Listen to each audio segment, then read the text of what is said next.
Yo.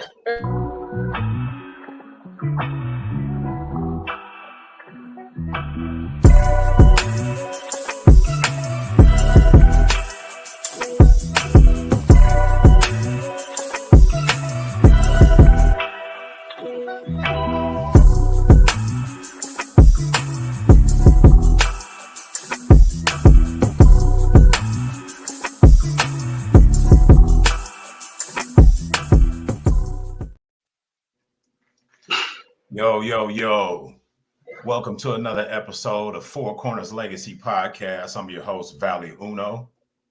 And I'm your host, Miss Mai. And I'm your host, Diesel, the locomotive. And the one and only Tucson was cracking. What's going on with it? What's up? We made it back. We made it. Y'all. I'm happy to see y'all too. I can't even explain how this puts a smile on my face, having everybody back, having our conversations public, you know? Yes. Right. It feels good. Thank you, Lord, for waking us all up this morning, even with the difficulties that I'm having on my end. We're here. That's all that matters. We're here, and Four Corners Legacy is back in effect. Yes, back in the building.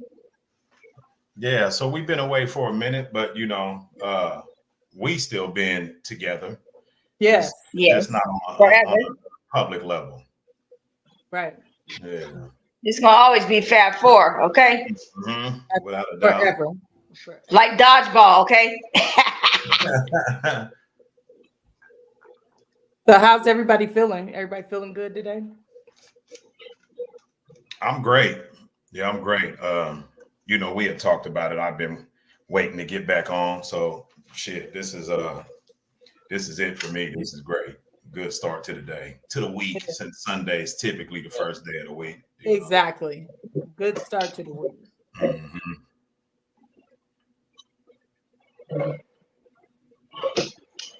Yeah, so I just want to say that I'm kind of glad that we're back doing the show.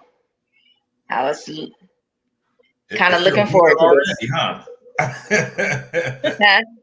I said it feel good already, don't it? Yeah, I'm just looking forward to this. Yeah. I need that good family humor. Mm-hmm. That we have.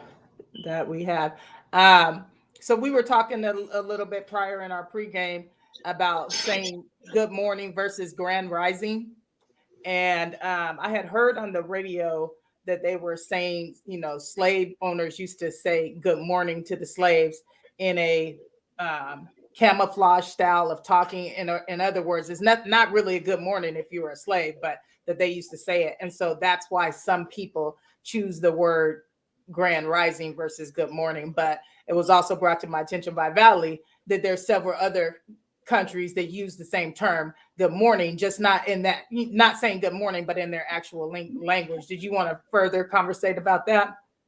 Well, yeah, I just was really touching on that, even though that might have had relevance during the slave period, that I don't think that the concept of saying good morning, it originates from that. But even on the same token, like you had mentioned before about the term grand rising being relative to the start of a new day with the rising of the sun, and that we have the power from the sun, and however it is you worded that, I think that's something that shows itself in a lot of different ancient cultures, which is why I had that slide that I wanted to put up, just to show that. Go ahead and put the slide up, and I'll read what it says. Grand rising is a spiritual phrase that means to be thankful for the day and that you have risen before the sun, like the sun itself. Mm-hmm. And that's good. How'd you say that? Because the sun is power to us. It's strength to us. So when the new day comes, you gotta use that strength to get through another day. You gotta embrace that power that comes from the sun, from seeing it. The energy that it brings as well. Right. I don't know why that shit ain't popping up, so I don't know. Yeah. Okay. Well, you know, Mother Nature is an amazing thing anyway. So the sun is very essential for everybody's well-being. You need the sun. So I don't mean a grand rising will be a good thing. the sun is a friend to all of us, but for us, Yes, it is. melanated folks, it's definitely our friend. Mm-hmm. Well, that's why we're the true originals, because we can withstand the sun. Because if it get any hotter, we gonna be all right. And I wanted to take a moment also to remind you guys to go actually to your Facebook pages and make sure that everything is public, and that it's already being shared correctly. It's done. Yeah. All right, so a couple of things in the current affairs going on. So I had seen, I'm not sure if everybody else had a chance to see it. I know you had a clip, Tavon, that you wanted to share and get to our current affairs. Yeah, we can do yours first since you was already on it. Go ahead and just speak on that, and then I'll get the clip up after you give a little info. It was a issue that was held in Congress this week, where there was snide comments that were made by Green versus Crockett. I don't know the details. If you put it up, everybody.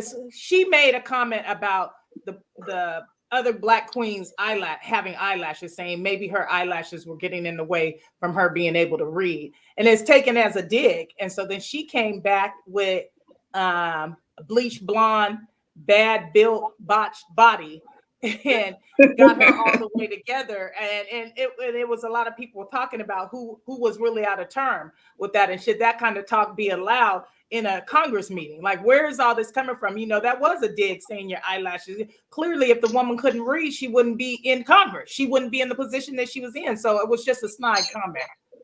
And eyelashes are messing up. No, ain't nothing.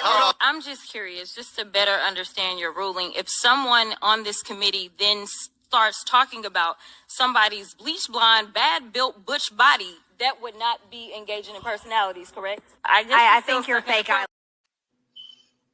Yeah, she went hard on her, and I think, you know, it goes back to what we was always taught: don't dish it if you can't take it. You know, right. Look at it. Just because my insult cuts deeper than your insult doesn't mean I was more wrong. Right. Right. She started it, so she finished it. She went hard on her though. Yeah. Yeah. And it's like you want to strike those motions, but you didn't want to strike the motion that you said, you know?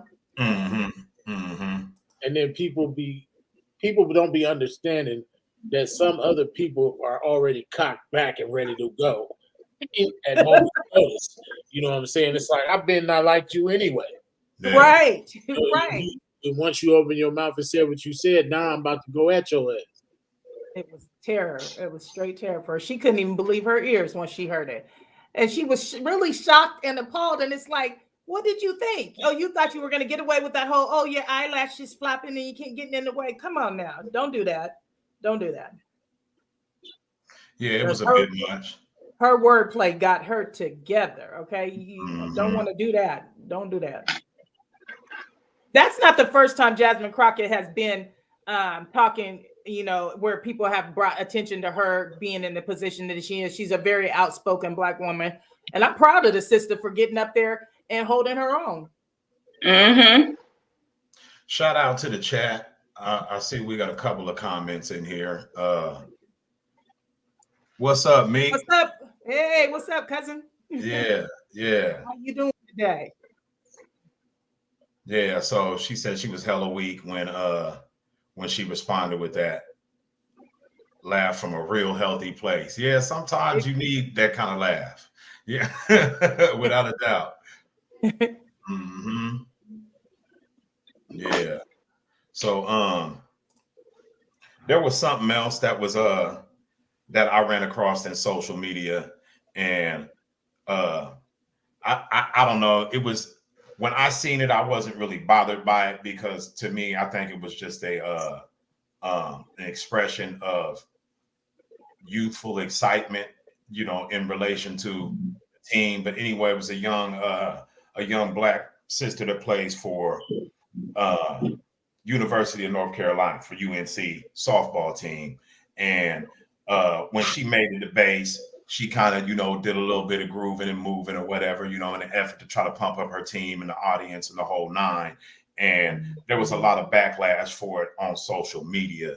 And I'll go ahead and put the clip up, and then I'll go a little further on my.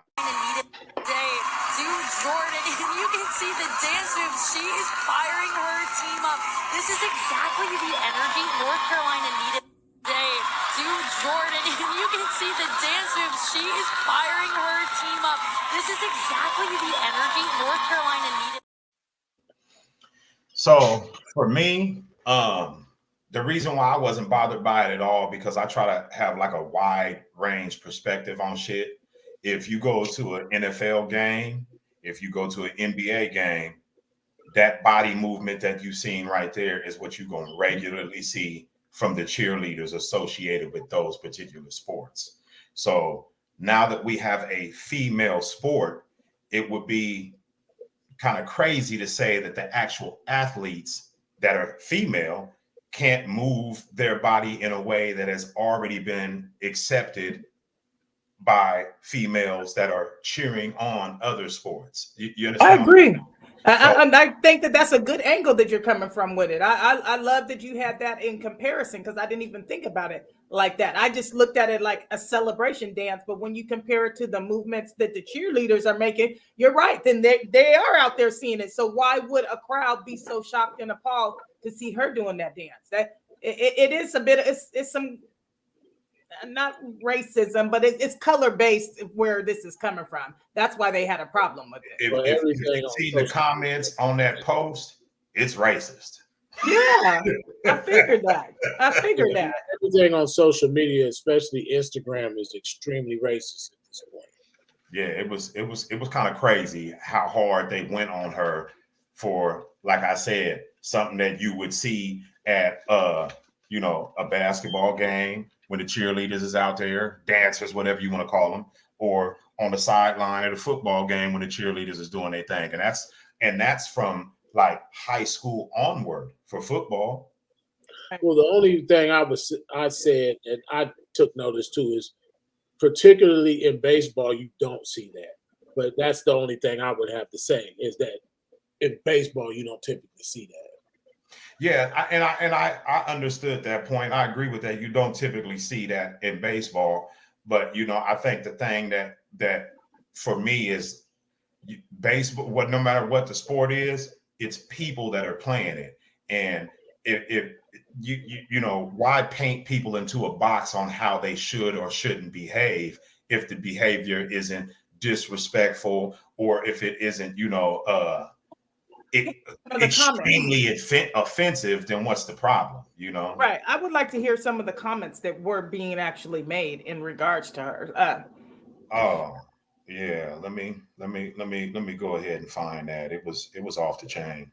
Right. I mean, because I don't feel like there was no reason for them to be coming from that young girl. You know, she was proud of herself, and there's always like a celebration dance when you do something big. I don't care what sport you're playing. You're gonna be like, hey, yeah, that's right. I'm over here. Bases loaded. Let me get it. You know, that doesn't seem offensive.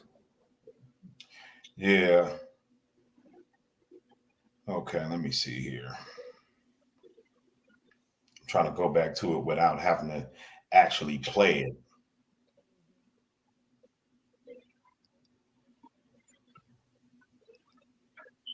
Oh, I got my volume down anyway, so it's all good. Okay.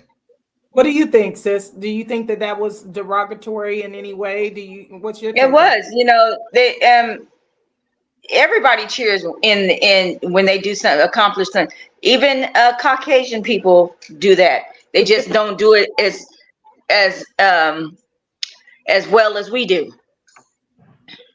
She's disrespecting herself and her loved ones. Baseball and ass twerking don't go together. I kind of agree with that. But who's to say that though? I'm just saying, as long as we've been watching baseball, you've never really seen nothing like that. I have to agree with that part. When the burnt toast crowd get all of their feelings. Then that's not okay. I don't like that. Why would they think it's okay to save the burnt toast crowd? Look, Mom, I'm a victim. You know, yeah, I don't know. It just went on and on. And then when people started commenting there, it's like, when people started responding to those comments, then that's when they get into the, oh, here comes the race card. And my response to that was, always talk about the race card, never stop to recognize that the deck that the race card comes from was invented by yo folks. So if you don't like the race card, cut a new deck or shut the fuck up. Right. You know? Right. Y'all put that card in the deck. It's like I said earlier, Instagram has a big issue with racism. They allow, it's like they censor you and they remove your comments and all this, and you don't even be talking about none of that stuff, but people can actually say burnt toast crowd in a comment. It doesn't get flagged, doesn't get removed, and it's allowed. No, never. Yeah, But and that's I what I'm respond saying. to that Burnt with toast, fuck your mama, burnt toast. then I'm gonna get flagged. Exactly. You say burnt toast crowd, and I say fuck your mama. They take my comment down, and yours is still there. Right. That's not okay. And that so how can we pretend for 1 second that it's not a race-based situation? Or it is racism. But all bullshit to the side, it is a racist situation, but black folks ain't ready for none of that anyway. We'll be right back where we was in 1553. We'll be picking cotton again. Yeah, so I said something about recutting the deck, and a dude on here says wouldn't do any good. You wouldn't do any good, and he says you, like he talking to me, like he know me, right. like we went to school together. Right. This motherfucker say wouldn't do any good. You would still want everything free and suck the government's tit. Like, oh my God! I wish I could run up on him. I don't like. That's what I mean when I say like, yeah, you gonna be on government assistance after I put you in that hospital bed. Oh man. People got a lot of nerve, boy. They don't be getting who they really be dealing with. They get behind that computer or that cell phone and they talk all that shit, and they don't even really realize who they dealing with. Yeah. And this is the thing; it's seasoned. This is stuff that is embedded inside of them. You know, shit. There's. I don't know. That's you can tell you come from a long lineage of talking shit like that. If you say burnt toast, if you say you're gonna suck the government, those are people who are clarified racists, and they got a problem with all black people, and they think all black people are gonna pimp the system. All black people are on welfare. It's just and all. Meanwhile, he has the subscription for Ambien. He has all these prescription drugs in his damn medicine cabinet. You know what I'm saying? He bought his truck with his disability check from when he faked like he slipped and fell, and he got this kickback on his house from this scam he ran, and blah blah blah. The list goes on. We already know they the master thieves when it really come down to it, not us. Yeah, there was a comment or a situation that one of the ladies, I believe she was a student at a nursing school, who had went online and decided that she was going to talk crap about Beyonce and say Beyonce is not, how's she going to come out with a country album, that Beyonce is not country, that just because she was from Texas does not make her country at all. In fact, she went further to say that her ancestors were being sold for money. They were not there making money. And it's like, to make a comment like that, over somebody coming out with an album, though. And you know that you have been bred, the people who raised you taught you to think in that fashion. Yeah, those niggers were down here and we were selling those niggers and they weren't making any money. We were making money off of them. I mean, because you had to dig real deep to come with that one. And I'm like, see, as a black person, when I hear stuff like that, it doesn't necessarily make me angry at them. It makes me angry at us because if we were doing better, you know what I'm saying, as a people, if we were more united, they wouldn't be so ballsy enough to say shit like that. Yeah. Yeah. You know, the thing about it for me is like, and again, people will always try to say that racism is a figment of the black people's imagination. Yeah. But when people make those statements, she's not country, she's not this, she's not that. Justin Timberlake is not R&B. Right. Eminem is not hip hop. Beastie Boys is not hip hop. They didn't come from that, is what I'm saying. Right. But we willingly embraced their efforts to merge with the culture because we don't have the deep-seated hatred. Niggas do Eminem the same way, though. No, they not. No, I mean, Eminem was embraced by the culture. You have to. I mean, there are some people that might not like him, but for the overall, he was definitely embraced and pulled in. Absolutely. That's how he got where he got. Yeah. You know, and for me too, another thing, I'm not like I said this before online. I love Beyonce for all that she's accomplished and everything, but I'm not part of the Beehive.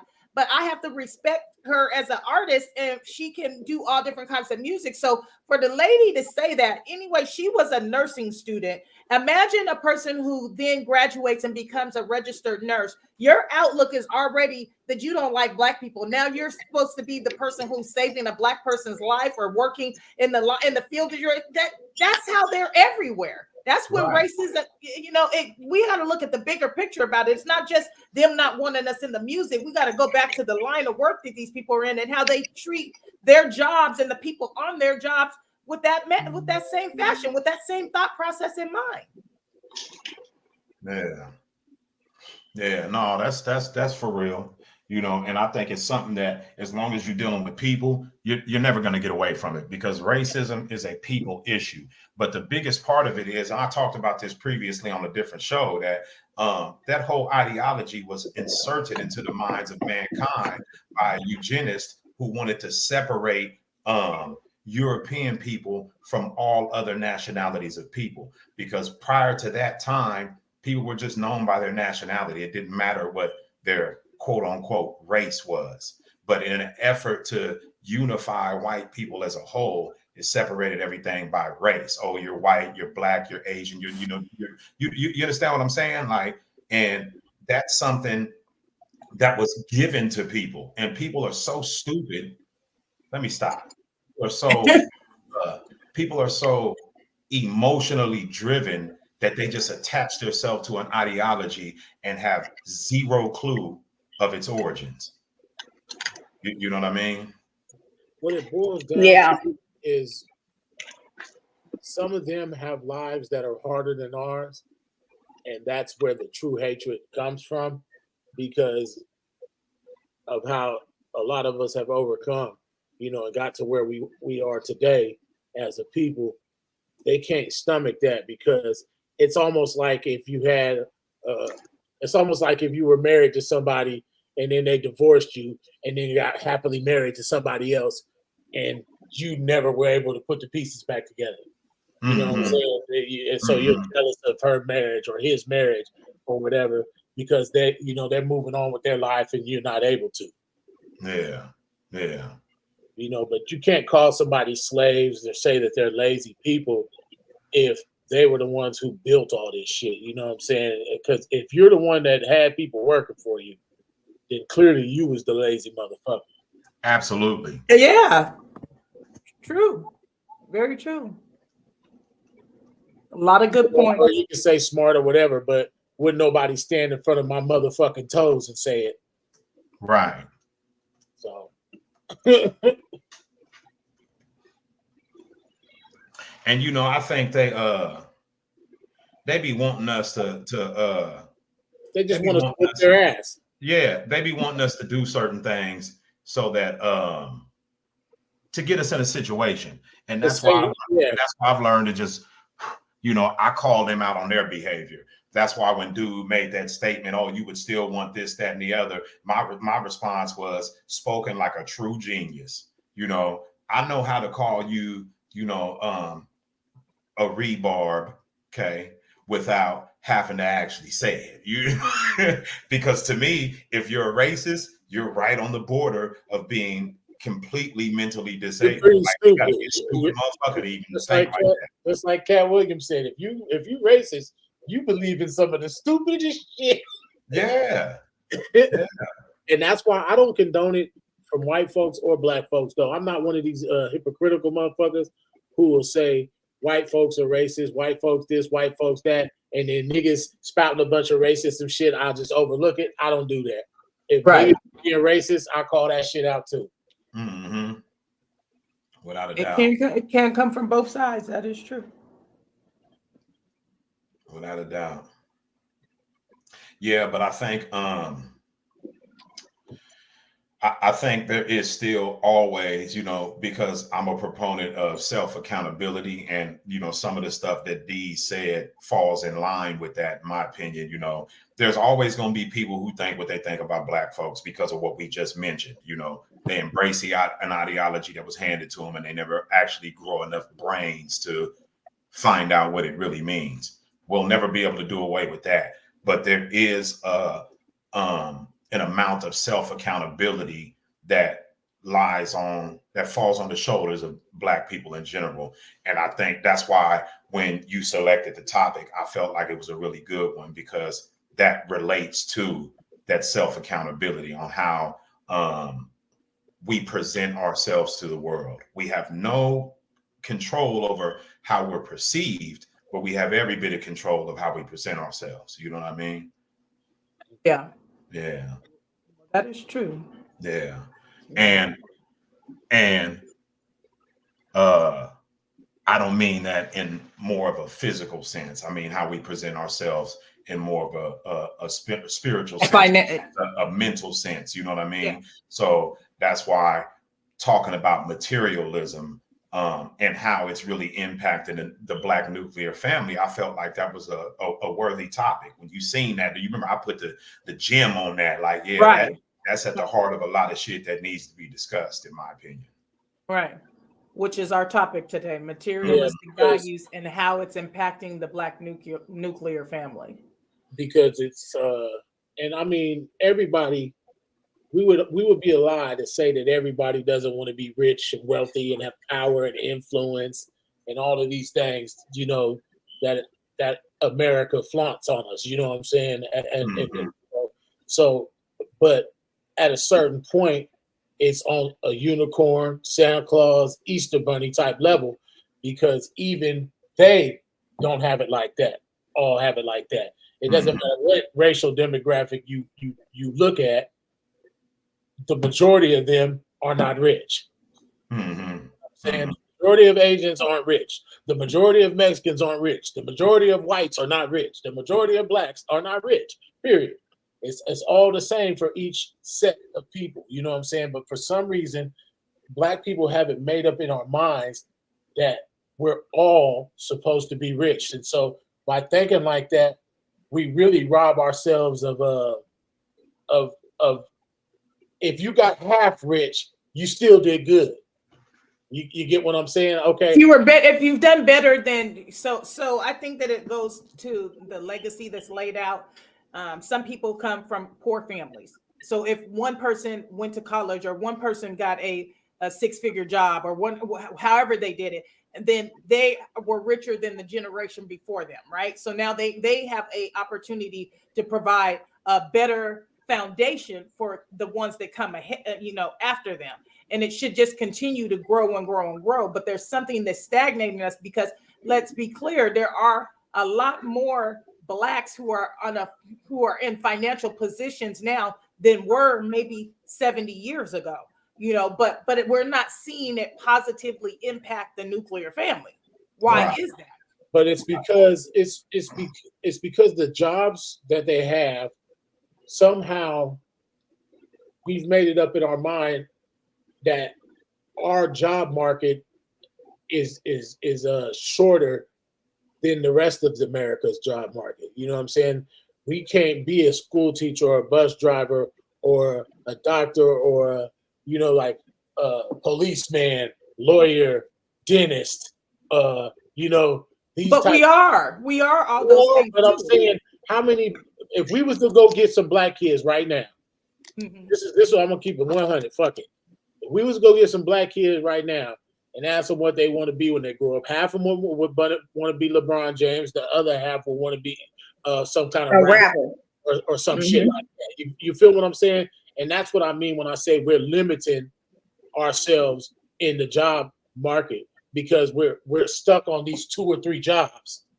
Right. So when those things don't come through for them, they're just devastated and they fall on the wayside. They're not as productive as they could have been if they were to pursue a specific craft, is what you're saying. Exactly. It's like everybody's not going to be rich, and you have to accept it at some point in your life.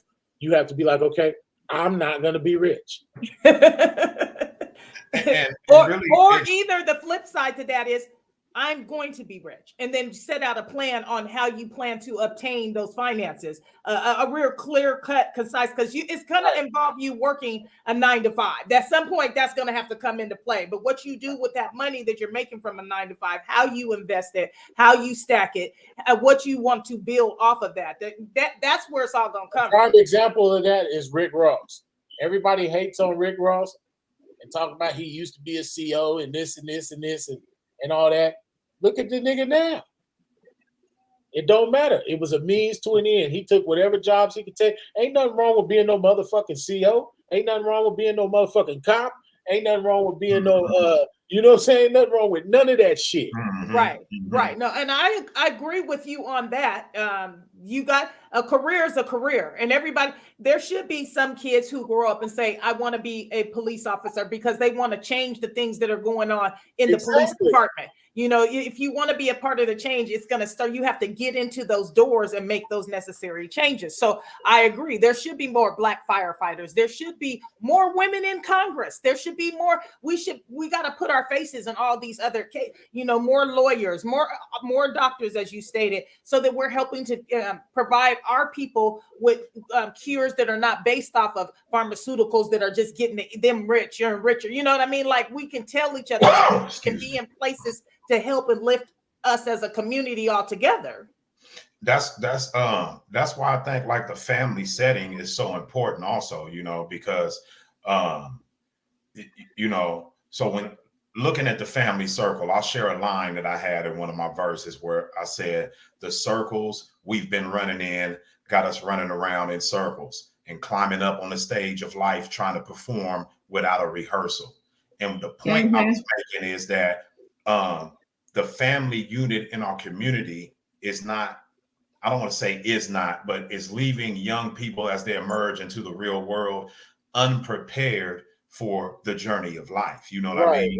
Right. When I say unprepared, I mean on an internal spiritual level. And so people might even grow up and have a measure of secular success and actually make some money and get into these fields that we're talking about. But because they don't bring any depth of character or personal identity that would have been forged in their childhood, they're not bringing those elements along with them into those areas of work.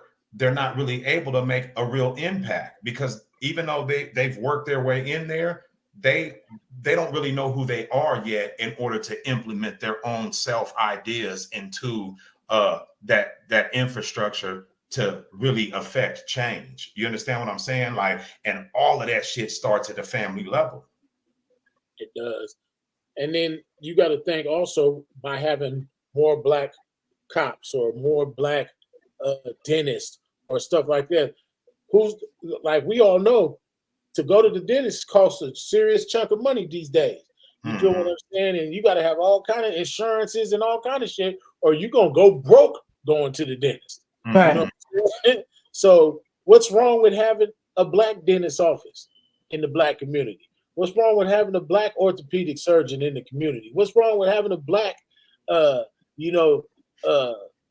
back chiropractor? These people are making millions of dollars. You know what I'm saying? So well, and see, another thing that's troublesome to me is that because I feel like there are a lot of black doctors now. There are a lot of black dentists. There are black. What black practice can you go to? You didn't even get to get my point out. there are a lot of even black cops, because like out here, there's more black cops than there are necessarily in SAC. But the part of the materialistic values part is that when some black people get money, they want Louis Vuitton, they want a big house, they're not doing the community work. They have now got off of a community level. They're no longer some of them break away from their families. Family is not as important, they put their energies into the wrong things when they do get to that level. So that was one of the points I was trying to make. And that's why I was saying on a lower scale, not on necessarily some athlete money level, $50 million contract, and now you just out the way and you can't have no friends because everybody want to get you type shit. Because I understand why those people separate themselves and distance themselves, because once you get that type of money, you don't have any friends anymore. Mm-hmm. Well, it's just sad that the only way we can identify ourselves as being somebody is if we have the materialistic things like Louis Vuitton or Gucci or whatever. It's nice to have all of those things, but it's also nice to have a savings account and something that you invest in that can build your account. Those things, because the materialistic things don't make you any money. All they do is take your money. At Jordans, and I kind of had an epiphany. I was looking at some of the Jordans. I was gonna get me a pair of Jordans for a little '90s party that's coming up, right? And I was gonna get me some '93 Jordans or some of the ones they had back in the day, and some of them were like $500 and some dollars. And I was like, this ain't nothing but black folks got this shit popping like this. This ain't nothing but these athletes. This ain't nothing but these rappers. This ain't nothing but these idiots with money that got the prices of these motherfucking shoes this high. Right. Right. Because they buying this shit. Because these dumbass niggas is buying this shit. Yeah. That's why I never got into one of the lines Jordans and all that, because to me it's like a shoe is a shoe, and it don't matter if it's easier than any other fucking shoe. It don't matter if it's $80 or $200. I'm gonna wear it the same. I'm gonna skin the toe on the ground. Right. It's a shoe. It's a shoe.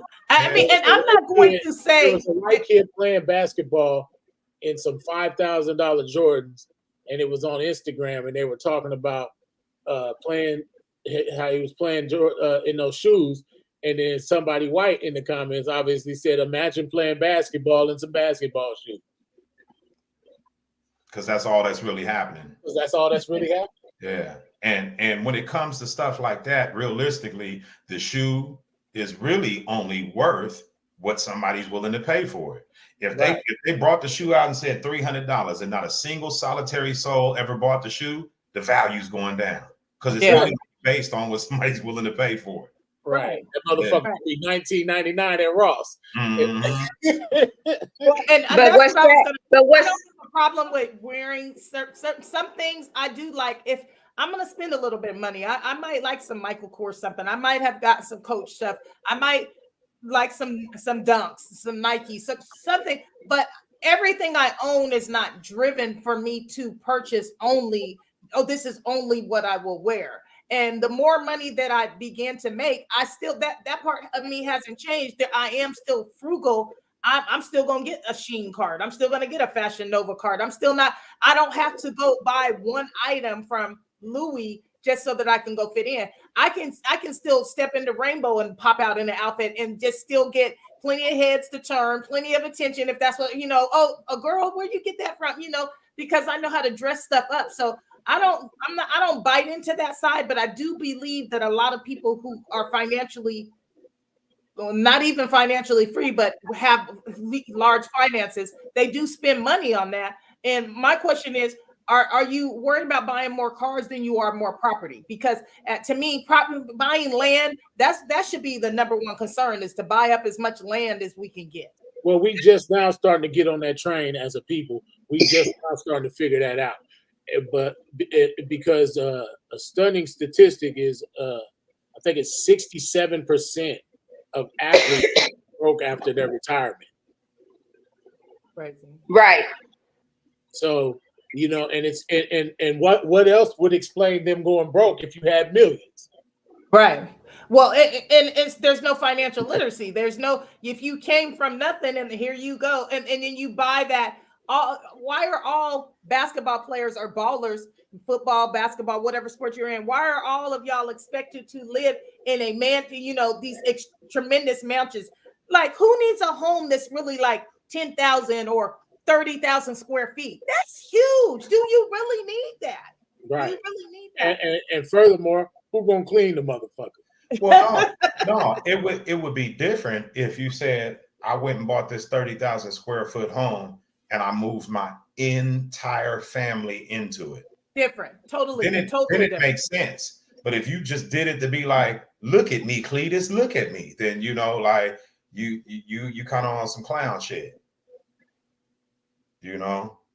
And another thing I'll say, I don't think there's anything wrong with people expressing themselves financially through the things that they buy. It's when they do it, when they do it to a degree that it really is a part of who they are. Because again, it goes back to what I was saying about having the responsibility of raising our young people so that they can develop their own self-identity. You know what I mean? Yeah. And that they have enough depth of character to where how people perceive them doesn't have a tremendous weight on how they view themselves. You know, I agree. That's why people make those kind of financial decisions, because it's really an image thing. Mm-hmm. Right. And well, and I think that's one of the person, Joshua, in the comments.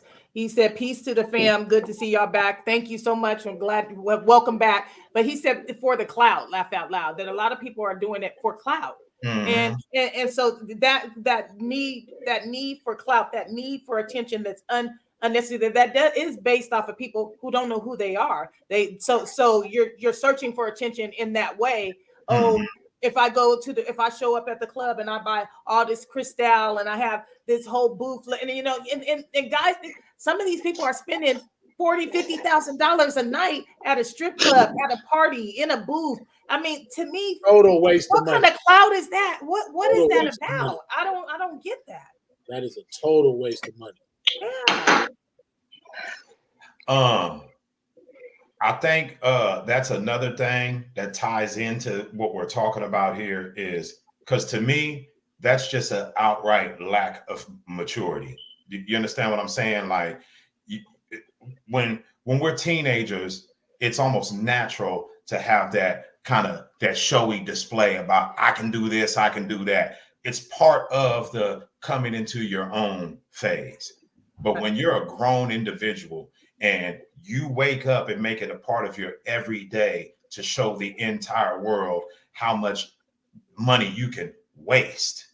I mean, that to me, I just feel like that lacks maturity, because there's got to be somebody around you who could have put that to better use. Like there was a clip of Michael Vick when he was on what's old boy's name to do the podcast, Vlad TV. And he was talking about how when he got on and, you know, he went and bought the house and he brought family, friends, and everybody. And Vlad was kind of like, you know, you're supporting grown people. You know, I just don't understand that. And he was saying that, you know, I'm not supporting grown people. I didn't look at it like that. I look at it as I respect loyalty and real friendships. And so quite naturally, the people who I have that with are going to come with me where I go. He said, I'm paraphrasing, but that's basically what he was getting at. No, and I seen the clip that you're talking about, and I agree. You know, you'll see people be like, "Oh man, did nobody help me?" and this, that. Neither did that stripper you just spent $5,000 on, sucker. Right. So, you know, it ain't got nothing to do with who didn't help you. It's that your mind is dead. Yeah. You know?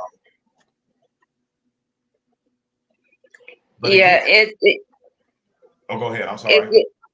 It's then that's why the kids growing up, they see all this on the internet, all this flashy shit, and they think that's what life is all about. And it's more to that. That's only 1% of what life is about. Well, and there's the obligation right there as parents. Each and every one of us on here is parents. I'm not sure who's watching, if the people are parents. It's important that we counteract some of the stuff that is going on social media. I mean, there's no way around it. Our kids and kids are going to be hooked on social media. That's a part of who they are. But we do have to counteract some of the stuff that they see. We do have to teach them real life issues. We do have to have these discussions with them, because if not, they are going to go after the same things that they see the majority of. We have to remind them of what reality is. You know, I remember being a kid, it didn't seem like a far-fetched idea that I would be a superstar. Like, I just thought I was going to be a superstar, okay? In my mind. And then the older that I got, like 16, 17, 18, when the reality of how you have to get a job, how being employed works, how becoming a superstar or a nurse or a doctor, there's actually steps that have to be taken, then the realization started to kick in. You know what I mean? But when you're young, you actually could have made it. But what we forget to see, what we don't see from celebrities until some of them on the back end will show it, is the grind that was involved in the shit. And it's harder than getting a 9 to 5. It's harder than, you know what I'm saying? It's harder than all that other shit to do. You know what I'm saying? It's not easy. Even though I don't necessarily like Lil Wayne, he put in enough hours in the studio to get where he was at. You get what I'm saying? Yeah, right? that shit wasn't no luck, you know. People see like, luck. oh, he knew Baby since he was a teenager, this, that, and the other. But Wayne had been rapping for hella long before he actually blew, you know, right to the level that he wound up being at. 20 years before he got recognized. You know, it was a long time. Discipline. There is a level of discipline to show up for shows, show up for the studio, show up, you know, to perform when you do have the studio time. That's where Baby differed. That's where Baby differed from Master P's label. That's why he surpassed Master P, because Master P artists kept going to jail, getting life sentence. His brother got a life sentence. Other niggas, Soldier Slim got killed, and all this shit, because he wasn't enforcing that ethic. You feel what I'm saying? That ethic was missing at No Limit. They were successful at the beginning, but lack of ethic is what destroyed his label. And I mean, people will say Master P this, Master P that, but to me, he's a con man. All he's trying to do is sell nigga shit in the name of nigga, so he can be sell nigga shit in the name of nigga. Yeah. Hey, I'm gonna tell you straight up, I agree. Like, when you see him on his post, it's always about, look what I got to offer you. Right. At a price. All right. So let's look at the comment that we have up from Joshua Hill. The entertainment industry definitely has the kids' attention on purpose to keep them engaged in perpetrating the bullshit, or perpetuating. I'm sorry. Absolutely. Yeah. And again, you know, the family structure, you know, you got, and when I say family, okay, you know what? Matter of fact, I'm gonna go ahead and do this because I had this for a reason and I just forgot to put it up.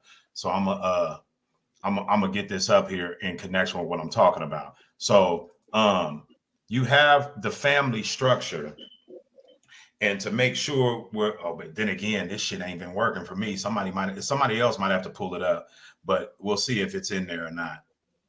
Man, that's that bullshit, man. You know, I don't know what's going on, you know, but I thought I was gonna pull it up. But anyway, you know, it basically described the whole ideology from a psychological standpoint, or whatever, from a psychology standpoint, should I say, on what the nuclear family represents, where it's a man, a woman, and their socially accepted children. So it does not have to be necessary bloodline. If I go marry a woman that got kids and I bring my kids, then that's nuclear family. It's man, women, children. You understand what I'm saying? And that's really the structure, that the umbrella that shit is supposed to fall under, and the responsibility of those two people. Again, with the values being based on materialism, it's take the kids to Disneyland, drape them in designer clothes, this, that, all this other shit, but never stop to teach them anything that helps them to identify themselves, to learn the power of looking within themselves. You know what I mean? And that's the real power of that nuclear family, Yeah, because then it's the children the alone adults. would recognize that the entertainment industry is trying to pull them into something that takes them away from themselves. You know, Because in and the end, So here's the thing. Go ahead, Deez. look at Will Smith or Cat Williams, P. Diddy now. Any of these entertainers you can name, you know, we all was some, I ain't gonna say envious, but at least a little bit like, damn, I wish I could have it like Diddy a little bit, or I wish I could have it like this nigga a little bit, or damn, only if I had 20 million sitting up and worth $1 billion or whatever, you know what I'm saying? But at the end of the day, people, you see how they dragging all these people on social media, the jealousy becomes hatred, you know what I'm saying? And these people have a harder life than we can even imagine, because people are always trying to bring them down now. You get what I'm saying? And that shit is not for the faint-hearted, you know what I'm saying, to have the whole world gunning for you, or 50% of the world gunning for you, or 25% of the world gunning for you on social media. You get what I'm saying? Well, I mean, and see, since you brought that up, I'm gonna go ahead and tackle a little bit. Well, I didn't want to get into the whole hip hop beef or the rap beef. Sorry, the rap beef between Drake and J. Cole and stuff. But part of what Kendrick was saying about Drake was that he called him a colonizer. He was saying, what exactly have you done for the people, for the culture itself? What are you doing for the culture? You didn't come from it. The culture has accepted. No different than Eminem. Drake is no different than Eminem. And so that's my question. And then Drake rebuttals. He says, "Oh, you think you're gonna free the slaves?" I mean, even his comments then kind of like, okay, and that's why niggas can't really respect what you're doing out here, because what angle are you coming from? And I just think that a lot more people in a position of power, you have to be willing to open up, like 50 Cent. He opened it up. He took his stuff to out in Louisiana. Where is it? Shreveport, Louisiana, and opened up his studio, his film studio. That's employ a lot of adventure. Yeah, that's gonna employ a lot of people. Okay, that's it will. A lot of people, and it's Shreveport, Louisiana. That's not a place where it's just odd and popping. That's it's so I think that's gonna make people's lives out there. That's what I'm saying. So, I mean, we have to be able, if you're going to be in the industry, you have to be able to be willing to do those kind of things. You have to take those kind of chances. You have to put something back.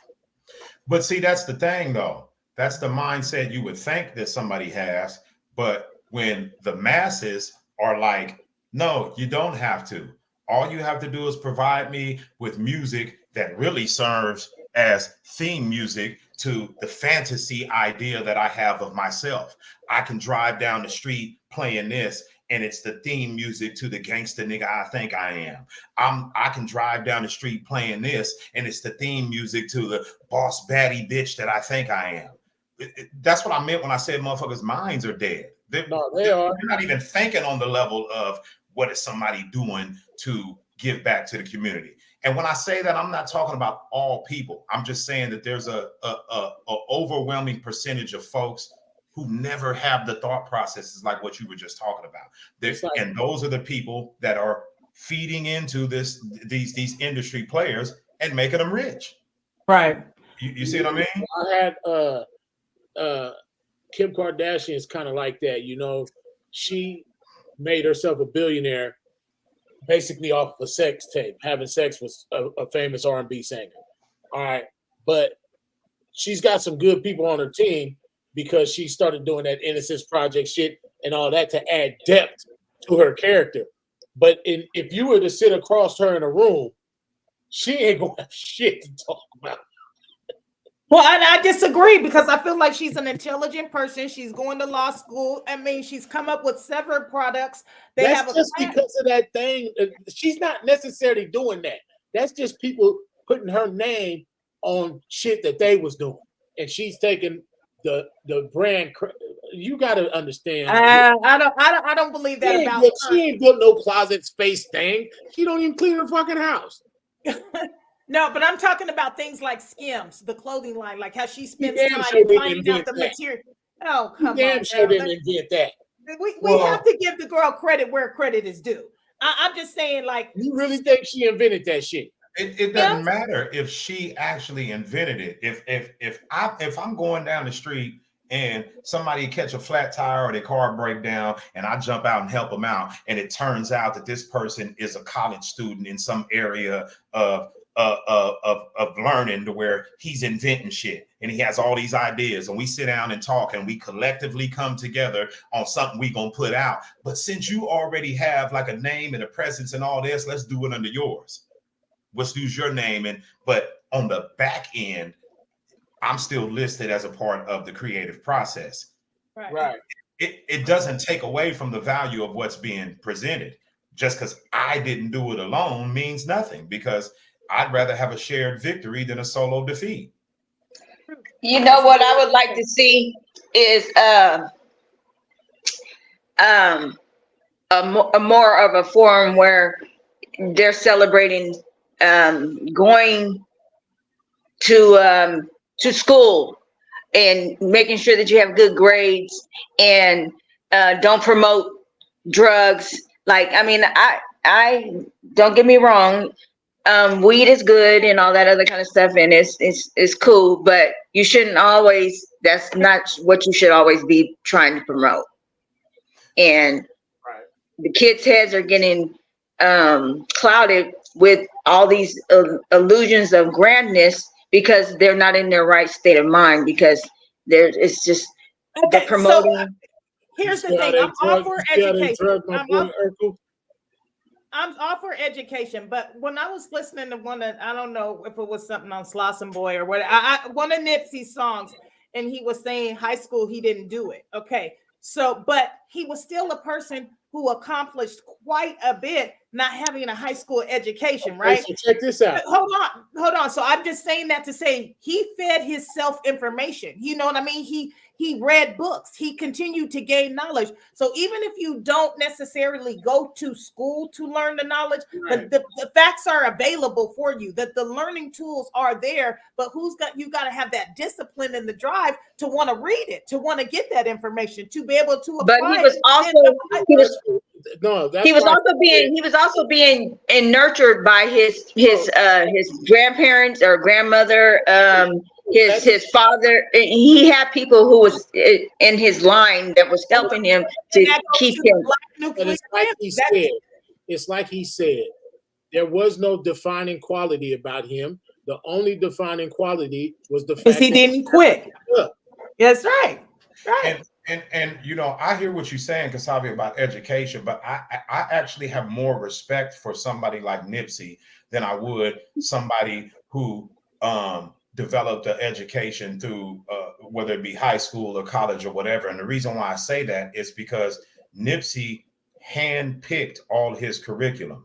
Somebody who learns through, you know, the prescribed educational program, they don't even really have no control on what is being fed to their mind. Absolutely. I'm not talking about time out. When you're on the education process, that you feed your mind selectively based on your own selection, so that way you don't have an abundance of kind unusable of like information. Unusable information. Consequence in the real world.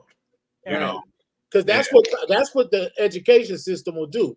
They'll have you with a bunch of unusable knowledge. Mm-hmm. You get what I'm saying? I wasn't talking about school education, particularly because to me, you go to school and it's a waste of time. I'm talking about there's other ways to educate your mind with whatever skill that you want to. Education is important. If we had more of a control over what we're teaching, I think that's the thing. So I agree with you on putting funding back in, or programs that are back in, as long as they're appropriated funds that go to teaching the things that are not being taught in a normal school. That's when we utilize that part of it. So I think that's important. It is, education is important. So I agree with you 110%. But I'm just saying what the information that needs to be fed and you know. Okay. So, and another thing, I think that schools should be uniforms, because then they wouldn't have to worry about what this kid has on at school and this kid has on at school and what they don't have. Stop the bullying. Yes. But so you have to realize one thing about, let me finish up. I was trying to say this little quick bit. With millionaires and people that are successful entrepreneurs, I dare say it's probably more that don't have a college education that do. It's definitely not a requirement in order, because it comes down to having an understanding of the way the system is formatted and finding your niche or finding a way to utilize it to the best of your abilities in association with whatever your goals are. A college degree has nothing to do with that. Right. Rap music is dedication. Rap music is a prime example of that. Motherfuckers set out and created their own music, and now you got all these people who don't even listen to the music pulling strings, making money off that shit. Right. Basically, we're puppeteers. We're puppets, and they're the puppeteer. Is what I meant to say. Where our siblings go. Yeah. I'm still here. I was communicating. I had to take care of something real quick. Sorry. Excuse me for the disruption. This is from one of our comments in the chat. It says the whole system is set up to keep us in the system, and it's true. They're out to get they're out to get us. And that's sad. I agree that the system is set up to keep you in it, because then we're not progressing. It's like a vicious circle is what it really is, of just chasing your tail.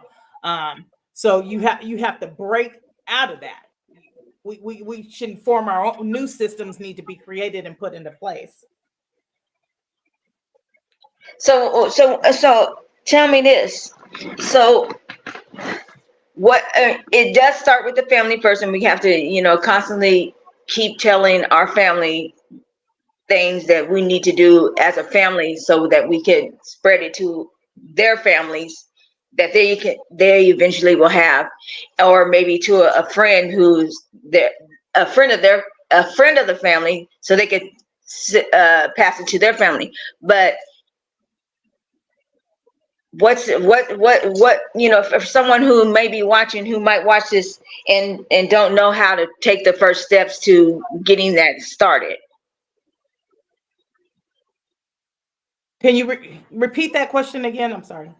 For someone who's watching who doesn't know what to do to try and change the way that things are, what do you think some steps for them to do? Yes, of course, family is first, and you should always educate your family, but just one or two ideas.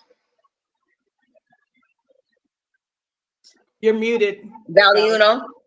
You're muted, Valley. My bad. I forgot I had muted it when I stepped away. I say all the time, strong families make strong communities. If you really want to affect change in the community, that change comes about through strong families. If we want to see less violence amongst our people in the community, then we need to be finding ways to implement man, I just had a brain fart. We need to figure out how to have ways of resolving issues peacefully within our family. That's something, conflict resolution skills should be taught in the home. If you had 20 families in the community and all 20 of those families had strong conflict resolution skills, when conflicts arise on a community level, those skills would be manifested in a way that prevent violence from happening. So again, like, no matter what we want to see outwardly, the change has to take place inwardly within the family. And even further back than that, whatever change we want to see taking place within the family, that change has to take place inwardly with the individual. Like how they say the revolution would not be televised. That's because it takes place in your mind and in your heart first. Those are the steps.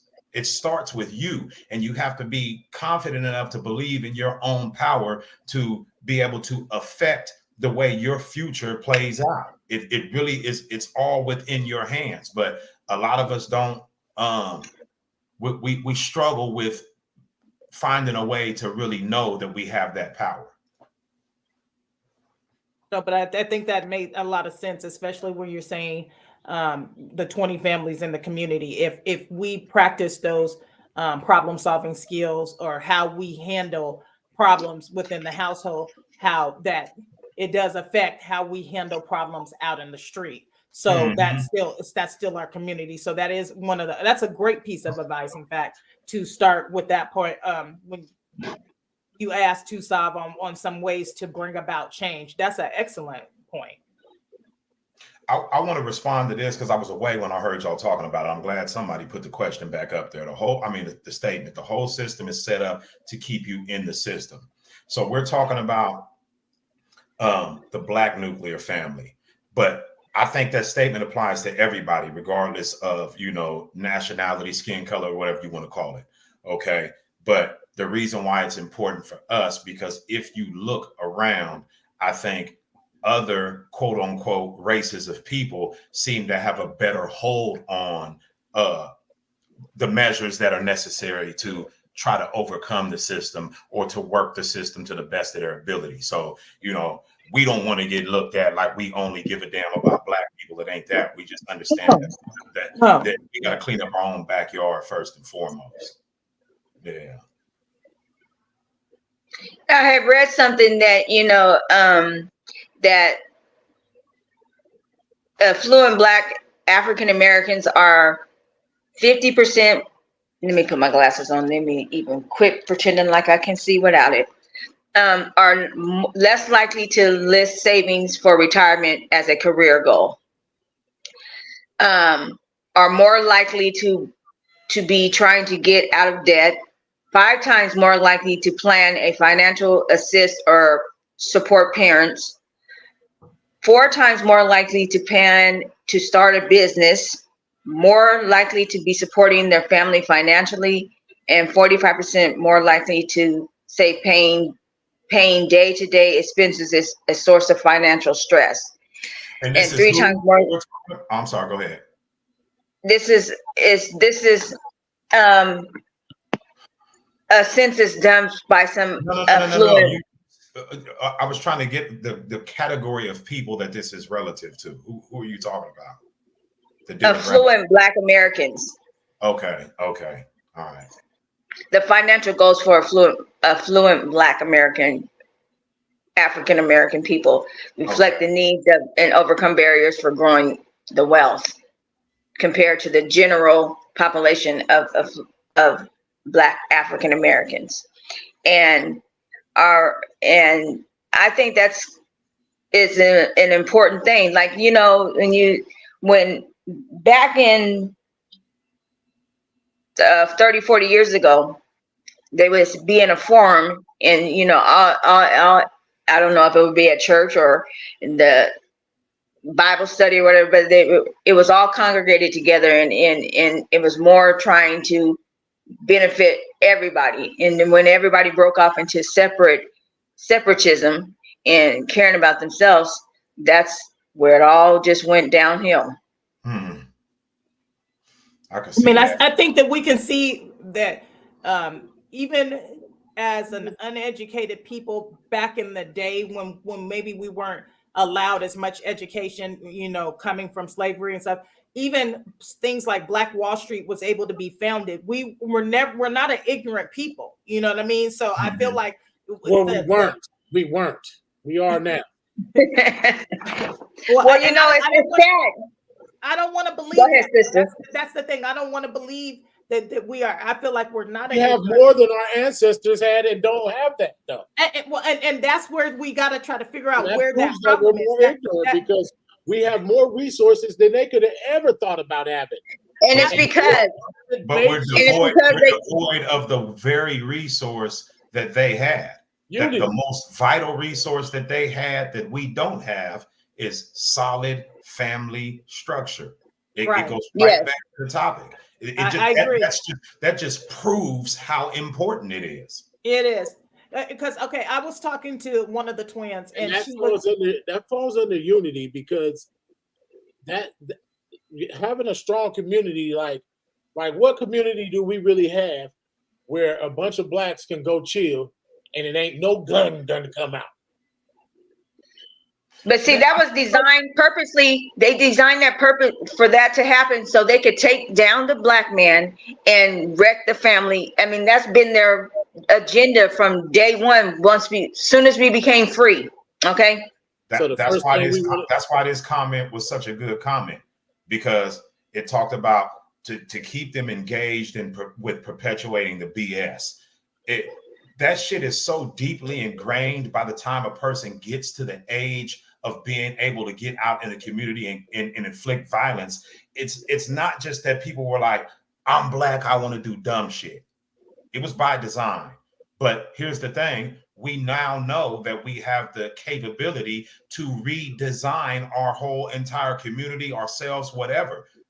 Fuck what it is, or what it was, or how we got there. Let's get focused on how we want to get to where we want. You know what I mean? But why is it like that for us? Joe Pesci and Robert De Niro blew motherfuckers' brains out in every goddamn movie. Well, like we used to hear.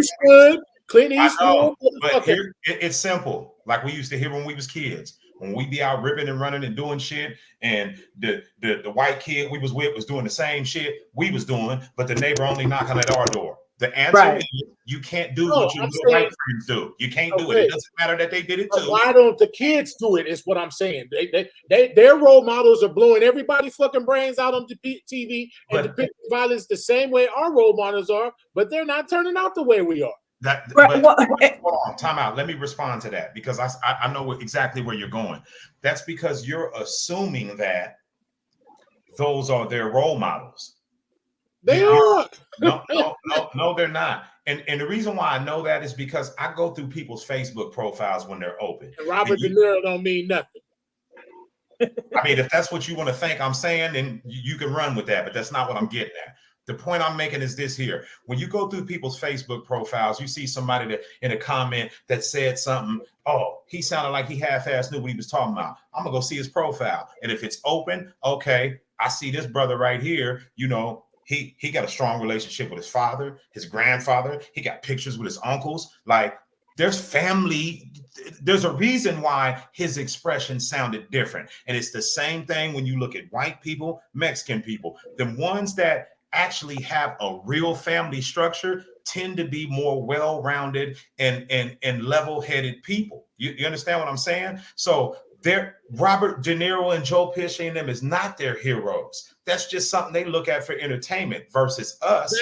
That's my point right there. Okay. But how come they're able to look at it for entertainment purposes and we're not? I just told you why. Because they know that their real hero shares a home with them.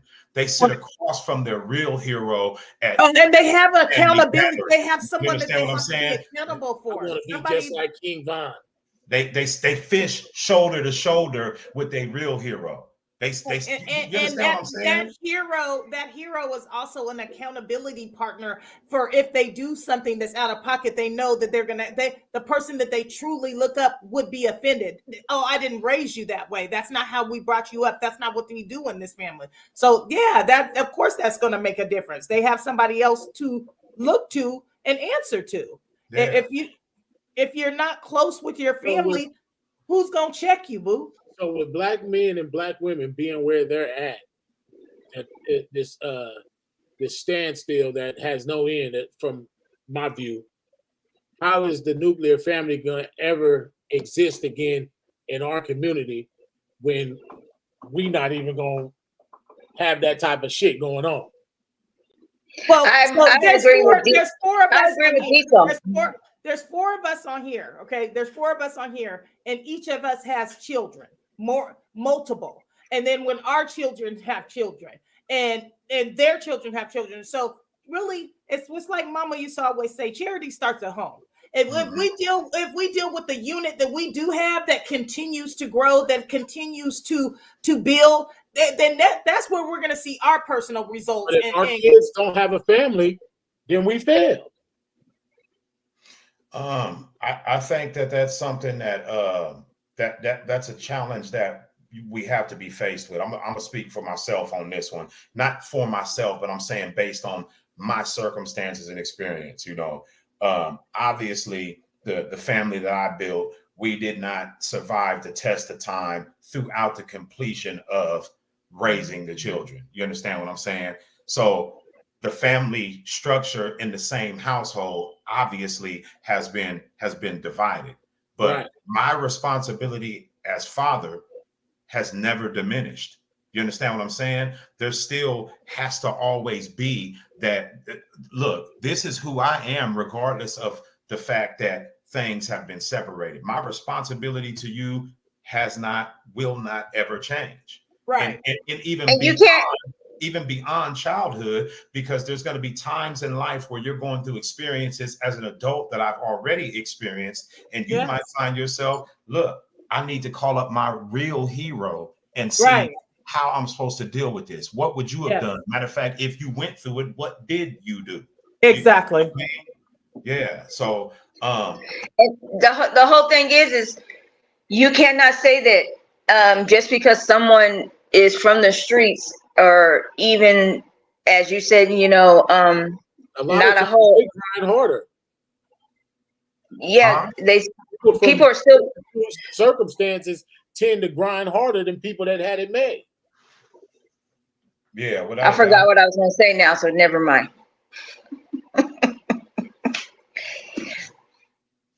Yeah, I remember now.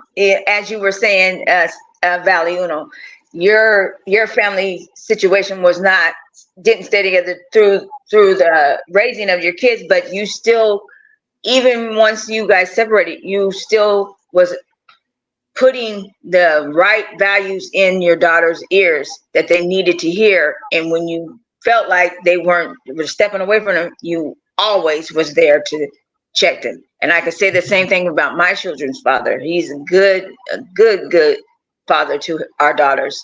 And he is always, man. Yeah. He kicks gyms down. It's about providing he kicks gyms down to me. Yeah. Yep. What were you saying? Is providing what? Advice, advice or information. Is continual teaching that goes on in parenting. Even like you said, when your adult children's come to you and they ask you questions, it is not, you are the superhero. You are the person. So it's important to have a mother or father where you can come and get information from. It's important that we remind them sometimes our blueprint is take the opposite route. This is why. So we need to be able to be there to say, yeah, I did experience a similar situation, and this is what I did, and this is how fucked up the situation was because of it. Mm-hmm. So, we have to be honest. We have to provide that open line of communication to be able to steer them in the right direction. And I think overall, nowadays it's the exact opposite.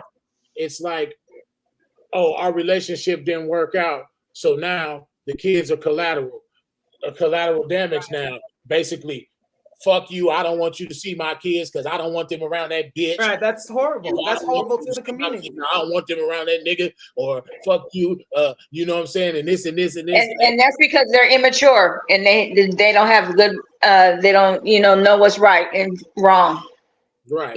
People weren't reared right. People weren't raised, didn't have a good structure in their life. And that's a lot. That's probably 75%. Or maybe 60% of the youth right now don't have good rearing. And then it's all I was hoping that Jashay would hop on because I wanted to try to I didn't want to use her term out of text, but when I had told her what the topic was going to be about today, and she was like, oh, that's a good topic. And she was saying that the change is not going to come by more Blacks becoming billionaires or millionaires because of consumerism. She was saying something about absolutely right. Exactly. Yeah, so yeah, right. So it hasn't changed it so far. Because then all of a sudden the white men are going to come and tear these black gods down. Kanye, Diddy. They gonna come for 50. 50 talking all that shit. Or they will self-destruct, or they will you next, self-destruct. nigga. One or the other. So if they're not going to come from that source, and we know that it's going to come from the actual, the people, we the people, it's going to come.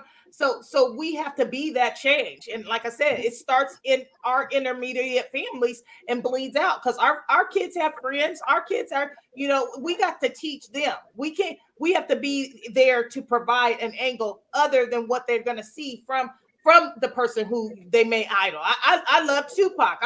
I love rap music. Does that mean that I want to go hit him up? Sometimes I did, but I never actually did it. So it's because I had a mom who said common sense, who gave me common sense as well, and gave me morals. God damn it, mama. What happened? But think about that. Think about what you just said. I damn sure went and hit him up. Think about what you just said about what we learned from mama. Okay. Right. So and it's in connection to what Jashay was saying about it's not going to come from the billionaires. So the good qualities that we got from her, she got from her mother, who got them from the elders that impacted her mind and her heart. And as we all know from reading that one book, they had their shit together. Well, here's the thing though. So they understood that I can plant this seed and I can water it to the best of my ability. And in the process of watering it, I can help the next generation underneath me to appreciate the value of this seed and the watering process and how it turns into a seedling from a small tree. And generations down, now that tree is providing shade for a family that I will never know to gather under and continue the process of self-education and promoting the value of the seeds and the continual planting of them. Absolutely. It trickles down. We all have broken families, but we all have broken families. So we're on. But it's really not a broken family right now.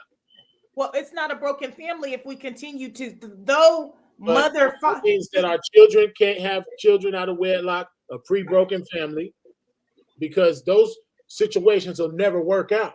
And statistically, it's at 80%, 80+% of people that don't have both parents are in all kind of fucked up demographics. Right. But okay, so piggyback on what Valley was saying though. When the household, when the unit did not work, it did not stop him from still playing his role. So I think that one of the ways to make that work, and I'm not promoting broken households, I'm not promoting babies out of wedlock, I'm promoting that if those situations arise, that both parents are still strong enough to step up and apply all the tools needed to the children.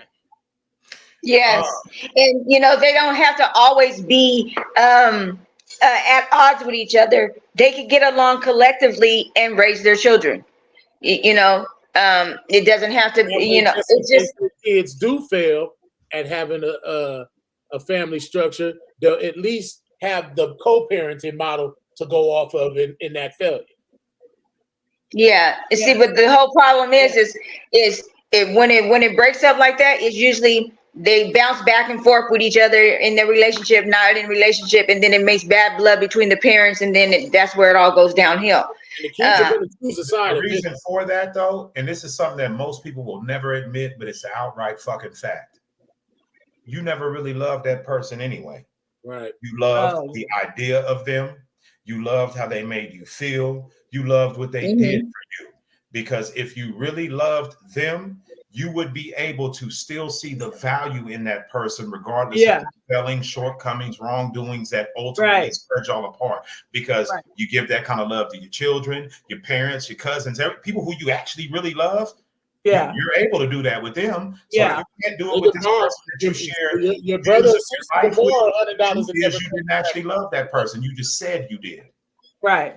Because love is an action. Love is an action word, and your actions should support that. Regardless if you are no longer in love with that person, the love that you have for that person should be able to help you to be able to communicate, even just for the sake of the children and for their best benefit.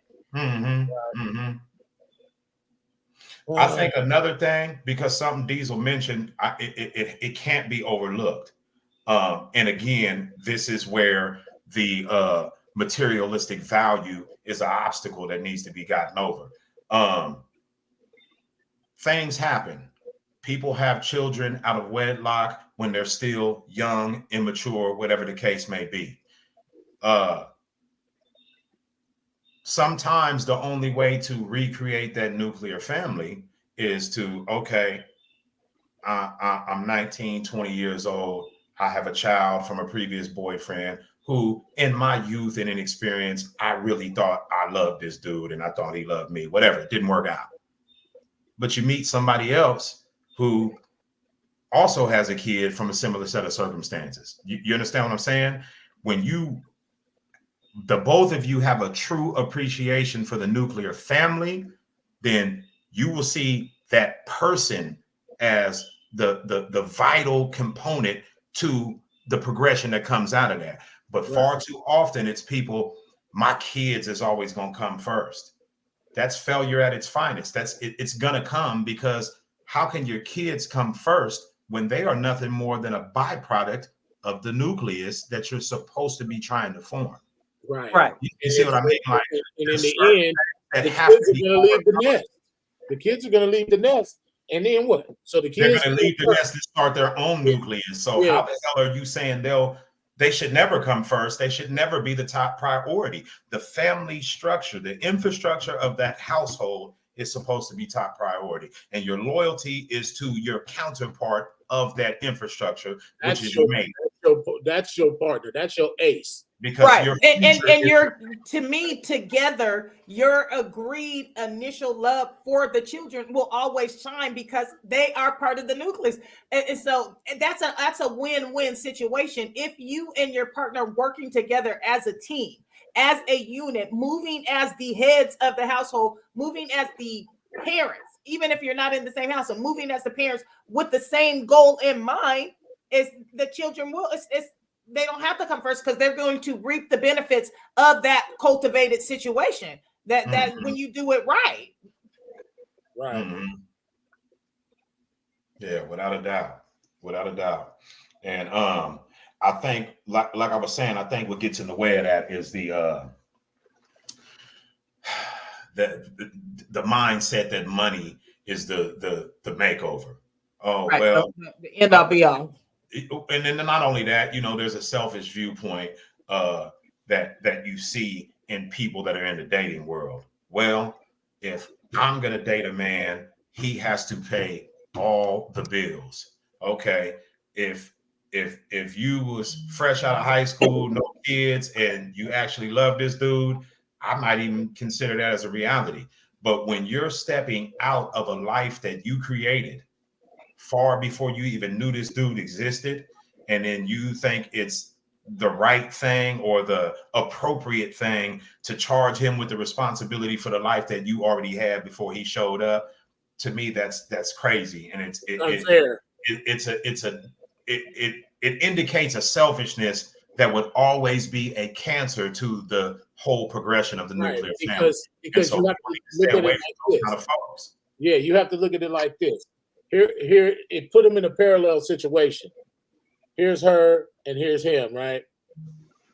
He was 19. He was going to college, bouncing a basketball around to become a professional athlete. She was running around, getting high, going to house parties, messing around, getting pregnant, had 2 or 3 kids. There's no, he made all the right choices and educated himself in college. Why should he have to step down for somebody who was irresponsible when he was responsible the whole time? You get what I'm saying? It's not fair to ask for somebody who didn't make mistakes and was always responsible with themselves to be with somebody who took all that same shit for granted. Well, see, that's the part that I have a problem with. Yeah. The people that when I hear women talking like this, like, I don't understand what he doesn't get. I'm in a podcast, bro. Right. The people that I hear saying this are not women that have been irresponsible. These are women that make money, but they want the man. They don't want to use their money to care for the life and the children's lives that they've already created. To me, That is asinine. And I think that sort of mindset is another obstacle that has to be overcome. That's why we're not having a nuclear family. Exactly. Like, you got to get Men over are that. like, I'm not falling for that shit. Yeah, you know, and the only man that I ain't gonna say nothing. I just don't think somebody who really has valued his own self-worth would say, hey, I'll abandon everything in my life in order to promote the progression of yours. I don't think that's how a nuclear family is set up. So Right. I wanted Nobody's supposed to be on the back burner in a nuclear setting. Nobody's supposed to be, you know what, my whole check gone when this comes, or her whole check sitting over here in the bank. She got 10 checks stacked up, and I'm sitting up here going in the negative on my bank account paying for all this shit. So anyways, I wanted to change gears a little bit. Because one of the important things I feel like for the Black nuclear family, and I mentioned it a little bit earlier, I feel like home ownership, owning something, owning land, owning property, having a specific place to call home for the unit, not a hopping around from place to place, a lot of moving, I feel like stability is important to the family nuclear. And so the importance of home ownership.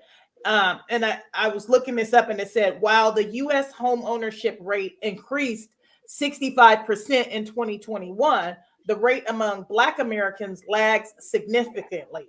44% of it lacks as to 44%, has only increased by 0.04% in the last 10 years, as 29% points less white Americans, who have 72% of white Americans own homes, representing the largest Black home ownership rate gap in a decade. So here we are. That's what I meant when I said it ain't getting no better. I understand that. And so that's one of the points that I wanted to bring out, is that I think we need to, as a people, decide more so on, instead of buying that, in the words of E40, don't buy a $40,000 car before you buy a house. Now it's okay to have a nice car, but some of the things that we need to be planning in our head is more home ownership, buying land, buying things that are going to make us money instead of taking away money. Buying life insurance that you can borrow from. These are tools that we need to have in the Black community. These are ways to help us to make money as a group, as a collective. But that's the biggest obstacle right there, is the collective. We have this tribalism virus in our communities. You know what I'm saying? And everybody is the motherfucking chief. You feel what I'm saying? Every single last one of us is the sole chief and the leader. You get what I'm saying? And nobody knows how to take their role. Right. Too many chiefs and not enough Indians. I get what you're saying. But everybody's people have things that they're good at. If we look at the four of us, there's some things that one of us may be better at than the other is better at. And so everybody has to hone in on what is your specific skill and what that brings to the family unit. Because again, with that word collectively, it'll all work together. If everybody has a knack for something specific, and then together you're able to pull that in. Even starting a family business, I think those are things that have to be done. Even if we're starting in our own backyard, like our as in our family, these are things that we have to work on. These are things that we have to pay attention to. These are things that we need to figure out as a group. I think a lot of the shit that like, so what Diesel was just saying about everybody having this chief ideology, those things that comes from people having insecurities. And again, when we're talking about the family structure, whatever we can provide right now in order to better the chances of it coming full circle. So what we can provide is to help our children to work past their insecurities. And the way you help them work past their insecurities is to help them to have some sort of depth of character. And by having some sort of depth of character, it helps them to have a personal identity. Somebody who has all of those qualities is never the one standing up trying to be the tribal leader, because they have so much confidence within themselves and who they are that there's no need for any of that. So it still goes right back to the instruction that's received on a lower level during the upbringing process. There's so many things that will work themselves out if the attention is being given at the time and place that it's supposed to be given. You see what I mean? Yeah. A lot of work to be done. It is. A lot of work to be done. Mm-hmm.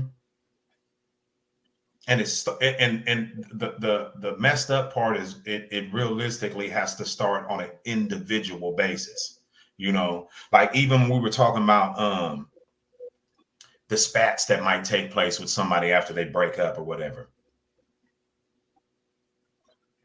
Whatever that person is and how they treat you after you break up is really a reflection of where you were at internally when you selected that person. You see what I mean? And so it's kind of a mirror being held up to you, because you was in line, you was aligned with this person. Y'all procreated.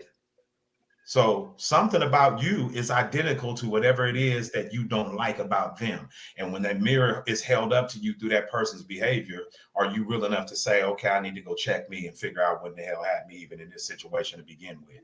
You know, because overcoming that obstacle internally is going to make you better fit to give that instruction to your offspring that we're talking about. I was reading something and it was saying about eliminating the black ratio to white ratio wealth gap is a generational challenge, and that's true. You know, it's systematically made a disadvantage for black people to gain anything. We've been saying it for too long now. There's been a time when we haven't been slaves. We've been saying it since we were out of slavery, and meaning that we have reached a point now where we can say the opportunities are pretty much dead center if you put in the work. You feel what I'm saying? Okay, I feel like, and this is just one of the angles, because I feel like you said, there are some problems, but I think that it's not just a line, because if you look at becoming a homeowner, right? One of the things that I was talking about, Fannie Mae, Freddie Mac, all the loan companies have been proven, even Navy Federal as well, they have been proven to deny more black people's home loans than white people's than white people home loans. Okay. And the reason why that's important, not to cut you off, but it's very important. These are black people with the same sort of credit profile as the white people that were approved. Right. So the opportunities are not dead center. It just appears that way on the surface. Exactly. Yeah, it says one thing: eliminating the black-white wealth gap will need to go beyond just securing more money for the African Americans. The policies will also need to ensure that the structure supporting wealth creation deliver equitable outcomes. Yeah. And that there it is there. That the equitable outcomes, meaning equal outcomes, should I say. Like if me and the same person of a different ethnicity, and I'm not even going to just limit it to white people, I'm saying with a different ethnicity than mine, and I apply for a home and my credit score is the same as them, my debt ratio is the same as theirs, my income is the same as theirs, but I'm not approved, that's not an equitable outcome. That's why where the policies do need to be looked into as to bring about. Well, they're coming down on them for that shit though. That's what I'm saying. They were doing it, but that goes against policy, and they've been reprimanded for that shit and having to pay hell of money and fines, and you know what I'm saying. So all that shit has been pretty big news for people who've been paying attention. Well, and my point in all of that, yes, they have been finding, but there are some challenges into making those things happen, and you have to be able to be an advocate for yourself. also, because we can't just count on that the system is gonna, all I gotta do is go in there and apply, everything's gonna, no, it's not. On the flip side, what do we like? Where is a good black neighborhood at? A good black neighborhood. What do you mean? I mean, because they're all over. I lived in one in Columbia. There's 50 states. And I lived in one in Atlanta. They exist. And there's plenty. They're all over. That's why I said there's 50 states. So there are areas where they're doing good for themselves. It was well-to-do working class people in that neighborhood, and it was probably about 80% of that community was black folks. Right. And I think the thing that is kind of discouraging, though, because if the ballers, the basketball players, the millionaires that we were talking about, if they go to buy a house because they've got so much money, they're not the ones who are being discriminated against. You know what I mean? It's the normal day-to-day person who's works and who's trying to make a living for themselves, to better themselves, buy some commercial property. Those are the ones that the doors are being closed on, not the ones who have tons and tons of money. So there goes that. And a lot of times, there goes the neighborhood, and that's why they think like that, because they'll go in there and fuck the whole neighborhood up. I mean, not all the time, though. There's not all the time. I mean, when I lived in Atlanta, I would see the neighbors cutting their grass on certain days, and like they kept up their area. They were part of the homeowners association, was ran by black people. You know what I mean? And they had a responsibility. So there are black communities that work on keeping things how they're supposed to be ran. And then even there goes the neighborhood mentality. It goes back to what we were talking about with her name was Anisha Jordan. I meant to put that out there earlier. The softball player. Okay. It's only there goes the neighborhood because here comes this nigger doing niggardly dances in my game. Yeah, that's it right there. Yeah. So now these black, hold on, time out. Now these black people have moved into my neighborhood, and the way they have their barbecues doesn't look like how I have mine. So they're disrupting my neighborhood. Is there any disruption other than it irritates your soul to see somebody do something differently than how you would have did it? Right. Okay, so who do you feel when you go in public as a black man? Who do you feel is more of a threat to you in public, white people or black people? We've talked about that before. You already know it's black people, but that does not automatically eradicate the validity of what I just said, though. A lot of times, it's just people's fucked up perception. Did they really fuck up the neighborhood? Or was their presence alone enough to make them feel that way? Right. Their presence alone is enough for a racist to consider the neighborhood fucked up. Their entry into the sport of baseball is enough for her long ponytail down her back, or like the girl from LSU, like whatever sport we get into, they're going to say something about because they don't really want us included in the first place. And, that's going to always be the case. Shit, though. So it's like. Say that again? Without black, sports is nothing. Right. But there, let's be clear, there are certain sports like golf, tennis, baseball, where they didn't. Even in there, we dominated. So it's like it doesn't really matter. We're physically, when it comes down to physically, we're more dominant.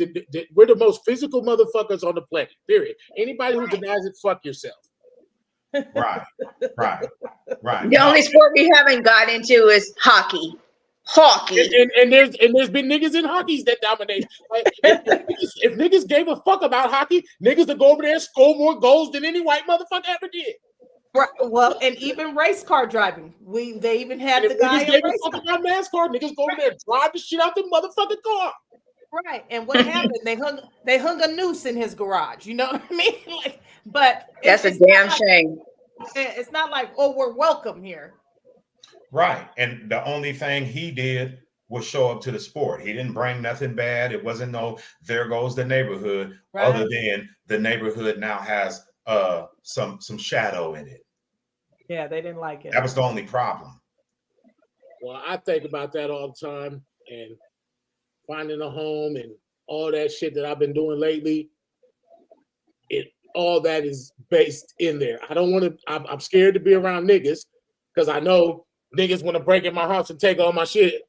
You know what I'm saying? I'm scared to be around white motherfuckers. And I think that some of that is and drag my ass. I feel like some of that, and I hate to do this to Cali. I hate to do it to Cali, but I feel like some of that is a Cali mentality because Absolutely. I feel like until you get to see other people do some things differently, then you don't have to because if in Sacramento, we may not see a prominent working well community that flourished in Black people. We'll see a diverse community, but we're not going to see necessarily a prominently Black community that's flourishing. But but just like Valley was saying, there are those environments. I've lived in them. He's lived in them. We've seen it. Y'all came there. Y'all came there, and I remember pointing it out to you when you step in my yard, and the way the street was like the horseshoe, you could see from corner to corner, and it was only 2 houses that were non-Black people. I don't even know if they were. None of those people were thugs. None of them were criminals. Right. None of them were gonna break in your shit. And that was just you didn't even have a fence. That was just you didn't have fences.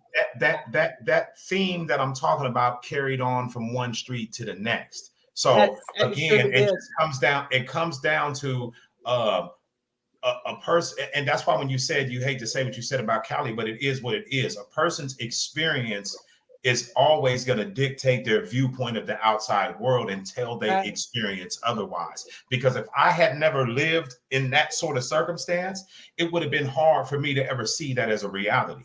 Exactly. Now, and I'm not saying that there's not, because I said the same thing about the particular neighborhood that we lived in Atlanta. I mean, it was all homes that were 3,800 square feet or more, or or a little less, but all just big, like how yours was. All well-kept yards, all well manicured, all Black people functioning in those areas. But on the other side of town, where there were some other homeowners too that were Black, if you went to Bankhead, you might have got a different story out of there with those homeowners. Right. So I'm not saying that, Jabal, what you that it does exist. The only reason I said it the way I said it is because that's what's prominent. You know what I'm saying? Not because that's what it all is, but more often than not, a large community. I don't know if it's prominent. You know what I mean? Is what I was basically saying, and I didn't mean to indicate all, because obviously that's not. I just feel like media, and what we will see on TV or depicted as us as a people. I think that they don't promote that there are functioning Black communities. I think that they don't talk about it. We don't see it enough. So you don't. It's hard for you to believe that they exist. It's the way society is geared, and this ain't even a color thing. We know more about Chris Brown. There's segregation out there where you guys are talking about as well, though. It's not just no, it wasn't. No, there was not no damn segregation. There was all kind of white people that lived in that. Well, I mean, there was back in the day. In my development, that was not a segregation thing. There's no lines drawn as to where you could and could not live. Fuck that. No, that's not what was going on. Right. So, but what I was getting ready to say is about the perception that exists among people. You'll know more about Chris Brown whooping Rihanna's ass than you will about anything else he ever did. People know more about the Bill Cosby trial than they know about anything else he ever did. People know more about Kim Kardashian's sex tape than they know about anything else she ever did. People only want to focus on what they view, what calls to their internal. If you don't know nothing positive about Black communities, it's because your ear only pricks to the negative of Black communities. And that is a human problem. That's not a Black, white people. That's something that people got fucked up, period. You know what I mean? And it's up to an individual to change that within themselves. What do you want to know? Well, majority of people are negative people. They have nothing good to say about nothing. I think it just goes back to what we were saying, or what Deez initially was saying, that we should have more kids who want to be newscasters, who want to be journalism, who want to be dentists, because the more of them that there are, the more our stories get told correctly. I feel like, you know what I mean? Like the more of them. Well, we're in control of the narrative. Right. That's the most important part. I feel like and we're so quick to tear each other down. Look at Donald Trump. He do whatever the fuck he want. He say whatever the fuck he want. And then white folks still standing behind his motherfucking ass. Well, and the sad part about it is there's some black people that are too. Of course there are. There are Mexicans that are too. Of course there are. So that's the crazy part is that it's not. But just I'm saying, but it'll come for everybody else though. I want to say this before I forget to say this. I am so thankful that I have Valley Uno, Miss My Mind, and Diesel the Locomotive as my siblings, because every time we collect together, I learn something more every time. And that's what it's supposed to be. And I'm so happy that I have you guys in my life. Oh, well, I'm happy too. Thank you. We love you. And even though we love you, big sis. We're brothers and sisters. I'll kill anybody. I'll hurt anybody messing with my family. I don't think you want to be on tape saying this. Right. And I will. Sisters, we all have had a separate experience in life. Yeah, that is true. Just because we're siblings and we're close knit, don't mean we all had a similar nothing. No. Because once we broke out, Everybody broke out. There is 4 different fucking stories right here. Yeah, it went like this. No, you're not kidding.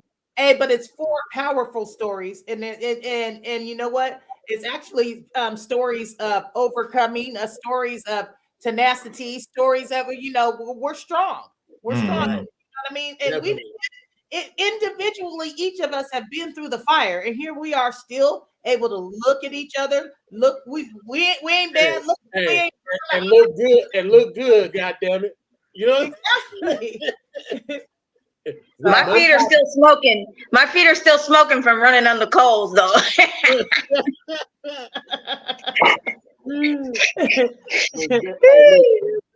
Most motherfuckers, boy, I went to high school with their whole shit gray, whole beard gray. Look 50, 60 years old already. I know I look a lot better than people my age, definitely. Right. So any closing notes? Do we have any closing notes that we wanted to tap onto before we go? I just want to say this, Black folks, I love our Blackness, but I want us to get it together. I am tired of the negative bullshit. I'm tired of the focusing on money and money only, because we know for a fact that rich people don't always have character. Money doesn't buy class. Money doesn't buy self-respect. Money doesn't buy integrity. Money doesn't buy motherfucking morals and values. You get what I'm saying? And so I just want us as a people to understand that we are in a detrimental situation in this country over here, man. We is not thriving over here in this country. Do not let it fool you for 1 second. That's not what's happening. Mm-hmm. And you, Valley? I'm kind of aligned with these. I just would like to see more people taking an approach to make the needed adjustments within themselves, because I think that's really where it starts at. You know what I mean? Avoiding even accepting negative energy around you.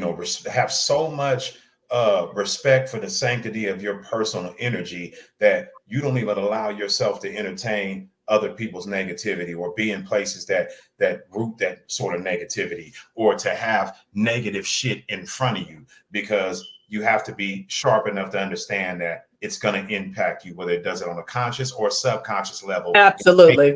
In your mind, and if it's taking root in your mind, it's taking root in your spirit. So just to we're all charged with the responsibility of self, and take charge of your self-education process, so that we can be like some of the people that we mentioned and select our own curriculum, so that our minds are being edified with shit that we can actually use in the real world, not just a bunch of useless information. You understand what I'm saying? And then take that information, the knowledge, and whatever feelings associated with when we picked it up, and share that with our offspring. Right. And stop. One more thing. Stop looking at ourselves as victims as well. We gotta Right. get Yeah, and I think we need to make a dedication to ourselves to be the best who we can be. Dedicate our energy to being the best person you can be.